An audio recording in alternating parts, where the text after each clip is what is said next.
khudingi body treatment hafta khudingi attend to da machine ma le kha de ne hafta khudingi chat to sambhav kar sujale to jada de range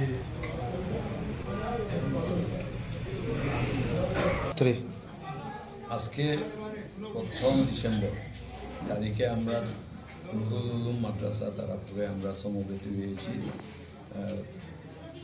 এতদ অঞ্চলের যতটা গ্রাম আছে সবাইকে নিয়ে আমরা একটা meeting করেছি। আজকে মিটিংয়ের উদ্দেশ্যটা ছিল এই মাদ্রাসাটা 68 বছর বয়স হয়েছে।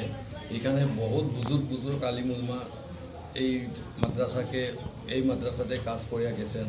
যারা স্থাপিত করেছেন ওনারা সব মরহুম হয়ে আছেন এবং আজকের উদ্দেশ্য হইল মাদ্রাসাটারে কীরকম উন্নতি সময়ের সঙ্গে সরকারের যেরকম নীতি নির্দেশনা আমরা একজন ভারতের ভালো নাগরিক হিসাবে এই মাদ্রাসাটাও সরকারের নিয়ম অনুসারে কীরকম চালাইতে লাগে সেইগুলা নিয়ে চর্চা করা হয় এবং অত্যাধুনিক যেগুলা পরিকাঠামো নিয়ে পড়াশোনা আজকের দিনে আসাম সরকার নিতেছে সেই পরিকাঠামোতে আমরাও যাতে মাদ্রাসাটা কোপ করতে পারে সেটার সঙ্গে মিলিত হয়ে চলতে পারে সেটা নিয়ে আমরা আজকের এই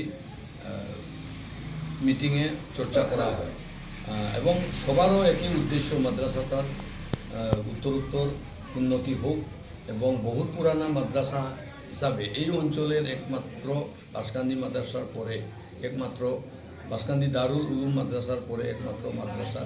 এই মাদ্রাসাটার উন্নয়ন কল্পে সবাই সহযোগিতার হাত বাড়িয়েছেন। এখানে আর্থিক অবস্থানের কথা বলা হয়েছে। যেহেতু মাদ্রাসা চাঁদা করে চলা সেই জন্য বিভিন্ন গ্রামে দুইজন করে আমরা মানুষ নিযুক্ত করেছি যাতে এই মাদ্রাসার এবং মসজিদের উন্নয়ন কল্পে যাতে সবাই যত সামান্য যা নিজের সামর্থ্যের ভিতরে আছে সেটা মাদ্রাসার জন্য চাঁদা তুলিয়া প্রত্যেক মাসে হোক বছরে হোক পাঠাইয়া দেওয়ার জন্য সবার কাছে। आज नूरुल उलूम तरापुर मदरसा का जो मुनाकिद हुआ है इस जलसे को अल्लाह के फजल से कई दिन से हम लोग मेहनत कर रहा है। आज अल्लाह के फजल हमारे मुस्लिम इलाकाओं से सभी हजरात अपने गांव से आके हमारे इजलास को अल्लाह के फजल से आज मुनाकिद किया गया और सभी हजरात से मेरा दरख्वास्त है इस मदरसे को आप लोग मदद कीजिए और दिन ब दिन उसको तरक्की किया जाए। अल्लाह का शुक्र। अस्सलाम।